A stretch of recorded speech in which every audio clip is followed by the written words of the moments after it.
Welcome, everyone. I'm excited to welcome you to this episode of the Sunflower Podcast, a podcast exploring all aspects of children's palliative care around the world. Sunflower Podcast is bringing curiosity, humor, and reflection to the world of palliative care.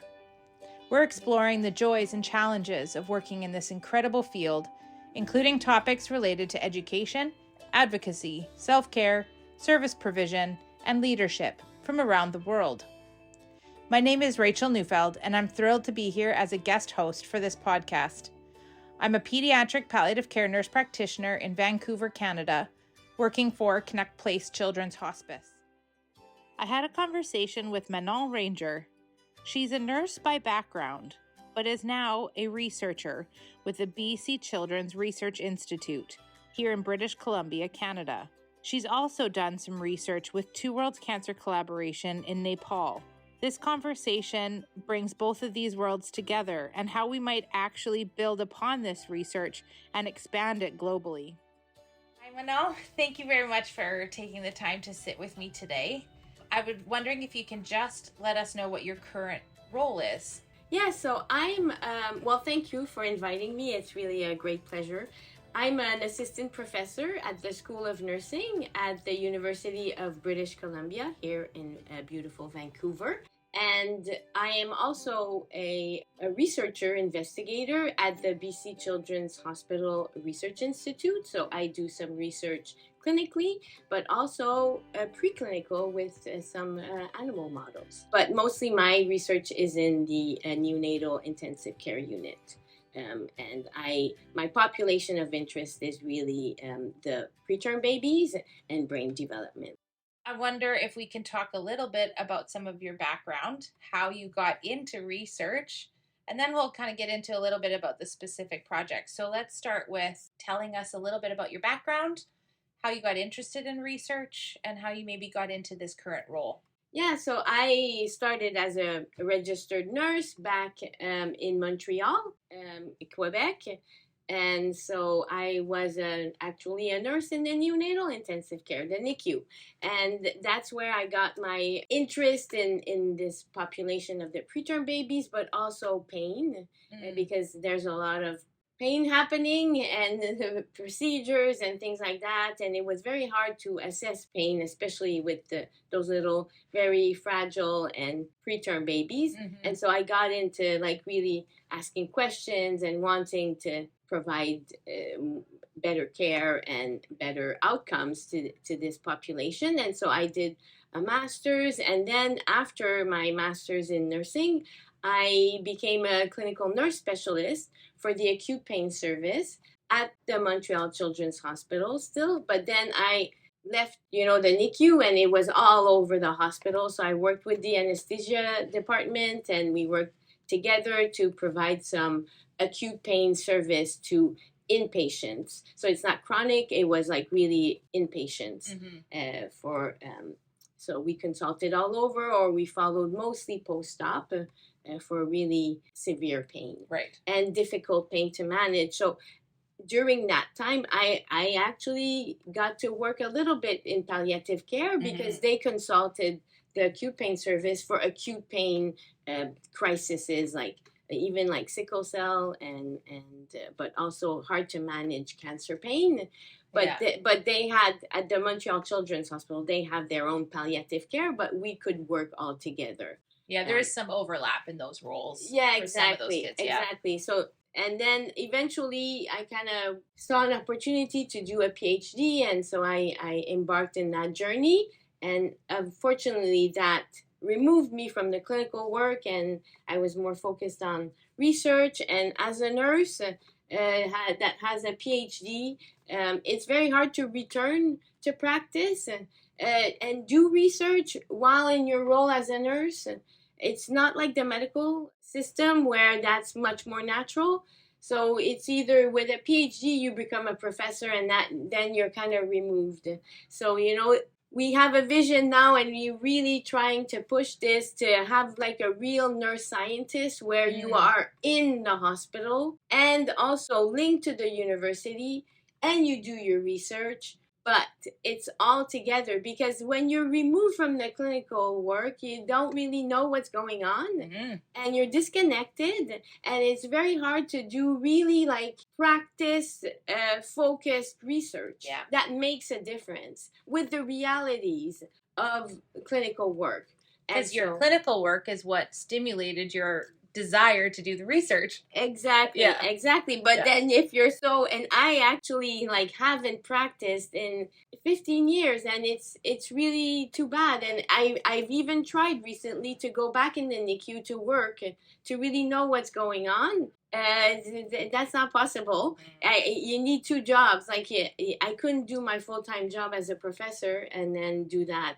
Right. And so I had to, you have to give up some things, but through the work that I'm currently doing with Two Worlds and doing more hands-on workshops, that's how I stay connected with the clinical work. And just to go back to your question regarding my background, when I was a CNS, I did some work, global health work, through an organization, a French organization that is called Pain Without Borders, or Douleurs Sans Frontières. And they were doing some work in countries that spoke French. And so I ended up going to Cambodia and Phnom Penh to do some pediatric acute pain teaching. And I really loved it. It really brings you back to the essential, but also learning so much and feeling like you make a difference, but without, wanting to bring in your lens, but really take their lens and then try to help them make things happen with the resources that they have. Because, it's not like and I didn't want to feel like I'm coming in telling you all the great things that we do in Canada, and then all the bad things that you do or that you can't do, and then leave. I'm going to tell you all about it, teach you all about the things that you could do, but then you can't really do them because you don't have the resources. And then leave and then don't care. And so I really did not want that. And the NGO that I was working with, that was not their approach either.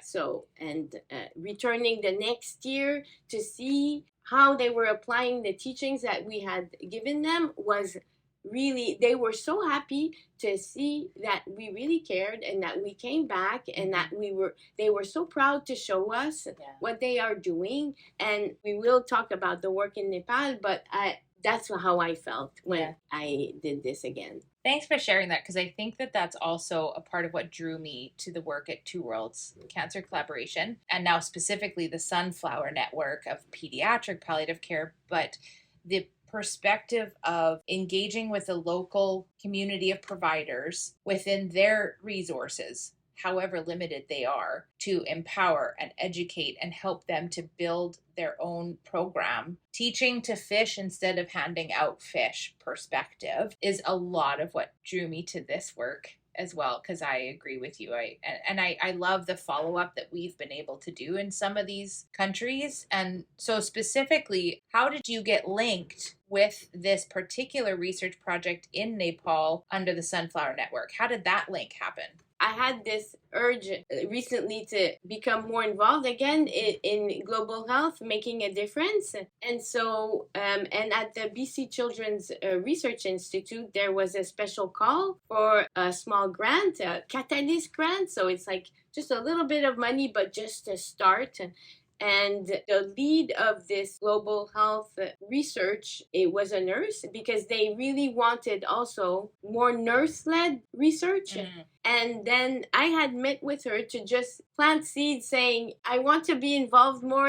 Just think of me if you have something. And then she, Justine, knew Camara Van Bremen from a Canuck Place, but also from Two Worlds and the Sunflower Network. So she had a brilliant idea of connecting us, because Camara is the expert in the content and the clinical expertise, has the clinical expertise, and I bring in the research.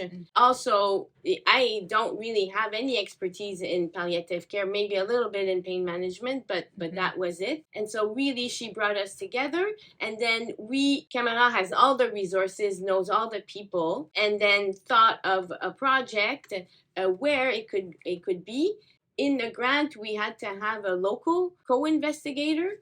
And so she brought in Megan Doherty from Two Worlds that is even more connected. And so she also connected everybody with Dr. Sudhir, who is in Nepal, in Kathmandu at Kanti Children's. And so we work together. So it's 3 principal investigator. I am the researcher, but Camara is the local person here, nurse practitioner. So again, nursing. We had Dr. Sudhir together, and then we created this. But we have also co-investigators locally, like Natasha Datu, and also Megan Doherty is also a co-investigator. We have Pandana, that is also part of the Sunflower Network, and she's the educator leader. And so I met all these great people. Amazing. It has been such a highlight of the last 2 years. We were funded, just finished our first year, and so we're embarking on our second year. More people have gotten involved, like you, and it's been just amazing to learn so much. I've learned so much. Thank you so much. That's amazing. I love the spider web of connections of people that made this happen. Can you tell us a little bit about some of the questions, the research questions, and what are you guys focusing on in this particular project in Kathmandu? So Dr. Sudhir has been working a lot on building capacity in a way, like because he is the one that was leading all the pediatric palliative care. He really wanted to, I think, expand, and needed also help through this work, and also through Two World Cancers and the Sunflower Network. A new physician, a more junior oncologist, did the fellowship that is in India, and through that he became this expert in pediatric palliative care. So he also is really a key player in our project, because within his training he needed to do some research. So it even, like, we built in his research within our research, to again build capacity, spread the knowledge, do these workshops in person, but through ECHO also. So that was the first part of, like, really, first of all, spreading the knowledge and also training the people. So it's a mix of physicians and also nurses. So there's a big focus in our project also on building capacity in nursing leadership, creating these nurse leaders. And so one other aspect of this training is really identifying key nurses that are really engaged and want to get more education, embark in this role of a leader of pediatric palliative care. So through the help of Dr. Sudhir and Dr. Biplav, who is I didn't mention his name, but he is the fellow that graduated through the program and that is now fully pediatric palliative care physician. They identified key nurses that were like, okay, they could be the next leaders. 2 nurses recently went in India. In Hyderabad? Yes, that's it. And they got the 1-month training on pediatric palliative care, and now they're considered the new leaders, and now their role is really to spread the news and try to do more teaching and create opportunities. But of course, it's a bit difficult because compared to here, the workload is quite different. The patient load it's enormous. So it's very hard to create these moments to do some teaching, but they're really trying hard. That's been the main focus of our work. It's really teaching pediatric palliative care and building capacity, creating these kind of key leaders that will create a momentum, and so that they can do also some teaching, and then also creating these shared care centers, because like we focus on on Kathmandu, which is the center. But of course, Nepal is a big country, and there's other places where they're also trying to build capacity in pediatric palliative care. So it's about also going to teaching these people so that they can teach their people. And that's through ECHO, because ECHO is this like teaching platform that can be done remotely through Zoom, and with all the experts from all over the world that can come and teach on different topics. And I went through a whole ECHO just to see how it was, and I learned so much. It was amazing. People showed up early in the because of the time difference. It was quite difficult, but it was early in the morning before everybody was going to work. You could see people on their phone, either in their car or at work after their night shifts, dedicated to just join and learn. Yeah, I love that. So again, it speaks to that idea of a center of excellence, building capacity there so that you become the experts and then the hub of the wheel. And then we're spokes outward to other communities where we have now trained them to train others so that this knowledge can be spread a little bit further. And I mean, I think even in Canada, our palliative programs are like that, where the pediatric palliative care program might be the center of excellence, but there also needs to be a certain amount of knowledge with pediatricians and neonatologists and other providers that can have a basic understanding and awareness of what palliative care actually means. So it sounds like a great deal of work in getting that initial hub set up, with now the intention of sort of spreading out to other centers. What has been something that maybe unexpected? What was something new you learned, a surprise in this first year of research? What's kind of come to mind as something maybe that you weren't quite expecting, or something you've learned that's new?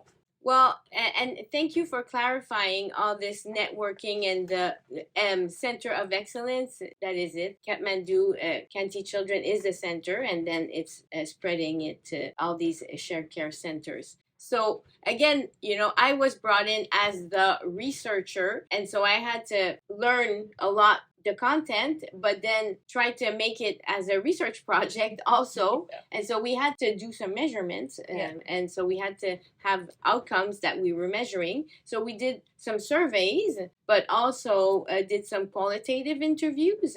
When we did the in-person workshops back in 2023, we went, Camara, Natasha, and myself, but of course it was all coordinated by Dr. Biplav and Dr. Sudhir.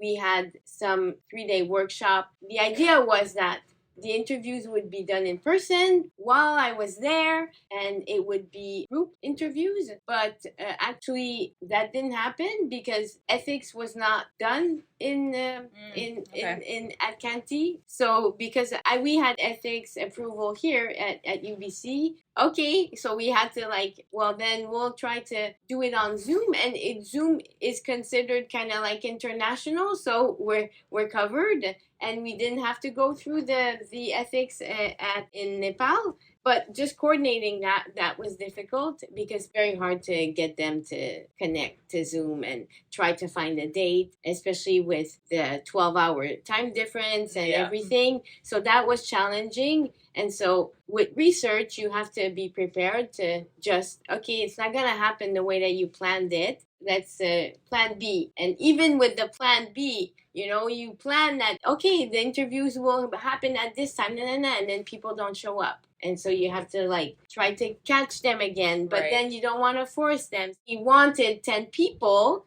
I had consented 10 people that it was okay to reach them to do a Zoom interview. And then we ended up having 6. Okay. So, okay, that's disappointing, but like anything, even here, it's challenging to get people to take the time to interview, especially, it would have been great because I was there, they were there, let's do it. It's fine. It all worked out. We got really great insights. And so that was the point anyway. Yep. And so that was one thing that I, of course, I had to remind myself, okay, no, things take time. Yeah, that's one thing that I also had to remind myself. It takes longer for things to happen. and there's a lot of turnover. So when we went to Nepal, we met all these great people. It was also about networking and spreading the news and saying why what we do is important and why pediatric palliative care is so important. And then we find out that these important people, they changed and it's new people. And so now it's like, oh, okay. So we get all excited because they're all excited. But then this is my approach in anything that I do. That's how I approach things when I teach. I teach about research. Not everybody wants to be a researcher or likes research. Yeah. So I planted seeds when I was there. We planted seeds. Yes. And then, well, you know, some grow and some don't, and that's it. And it's fine. And if at least there's one person that was reached and that they can then do something about it, my job is done. And I learned so much just going there and seeing everything. I said it, but to me, this has been such a learning experience. So the seeds that were planted last year, what do you think is going to grow into the next year? So what's ahead for this project in the next year? Because it's a 2-year project. What is ahead for the second year of this project? So it's following up and also focusing, I think, on the shared care centers and spreading it and supporting the people that want to spread it. It's been challenging, and of course, like we had planned, I think 5 shared care centers, and now it has gotten reduced a little bit because of just there's limited resources and manpower and just time also. So I think that's in the next year, and we will return because part of what we've learned from the interviews, and also it came up because the nurses were also interviewed, the 2 nurses that I mentioned that went for this workshop. Yep. That got this specialized training. They were interviewed also about what they've learned, but also how are they implementing the new knowledge in their work, and also what they would like to do and the challenges. So we've learned from all these interviews that the most challenging thing, well, of course, is they don't have time, they don't have the resources. Yes. There's a lot of turnover. Okay, that we knew. Yeah. But what we found out that was new is that they don't know if what they are applying, like the knowledge that they're applying, if they're doing it right. So they want experts to come and see what they're doing. Yes. And round with them. And so that's what the next step is. So we're going to return. And actually, we've already started with our co-investigators and collaborators like you that go back and they see also what are the new challenges and assess what they're doing and then give advice. And also, of course, give positive feedback and tell them, this is amazing. So you have questions and what could we help? Yeah. What are your needs? Because when you're new to a topic, you're a new learner, you're new to a particular specialty, you need someone to help you identify, are you on the right track? Are you doing this well? Are you missing something? Like, I think that kind of feedback is vital. Also, sounds like in terms of keeping them engaged. Oh, yeah. And passionate about this work that we're now investing in them to keep doing. Exactly. So, and you said you identified that in Cambodia too, that joy of, hey, they actually care enough to come back and follow up on this. Yes. And I hear that a lot with the Sunflower Network work. We show up, we keep showing up, even if things haven't moved along, maybe in the direction or the speed or the whatever we thought it might. We keep showing up because that shows we're invested and we're still passionate about this work. And so I can hear that this is going to be really important to keep them engaged and want to keep doing this work, which I think, as we've identified, turnover is really high. Yes. And so how do we keep those particular people we've now seen as becoming experts? How do we keep them engaged so that they will keep teaching others and want to keep doing that work? So that's really exciting. Oh, yeah. And I really appreciate the help from everybody. From here, everybody that is helping out internationally with this project, actually, and that are kind of like wanting also to be involved. So it has grown, actually, into a bigger project. And so... and things kind of like hooked up. So 2 Worlds, I didn't know about it. I didn't know about the Sunflower Network either. And they got connected to our project. So they are actually helping us, like providing resources, providing a coordinator. And so it actually, that's why we can do what we can do, because with this small grant, we couldn't. Yeah. And it's been amazing. So it's a great partnership. Yeah. Because they weren't involved in the grant, actually. It's not part of the research. And not only is it connecting, like we talked about that spider web of people that this connected, but I'm also seeing the connections of Two Worlds Cancer Collaboration Sunflower Network with Canuck Place Children's Hospice, with BC Children's Research Institute. Oh, yeah. With UBC Research. So there's now network connections as a fully resourced care center and sort of that expert hub now being able to actually spread globally, which is pretty exciting that we have other partners in that, but that's connecting so many of us in different fields that's just building the capacity of other places around the world to be able to provide pediatric palliative care. And that's what we're after here. So yeah, and it's been also because pediatric palliative care is a niche. Palliative care is a small. Yes. Is also, it's a subspecialty, and then a subspecialty is the pediatric piece. And so through this work, because we also have to do knowledge translation about what we've been doing, we've been presenting at different conferences locally, even through UBC, the palliative care department, but also in Canada and internationally.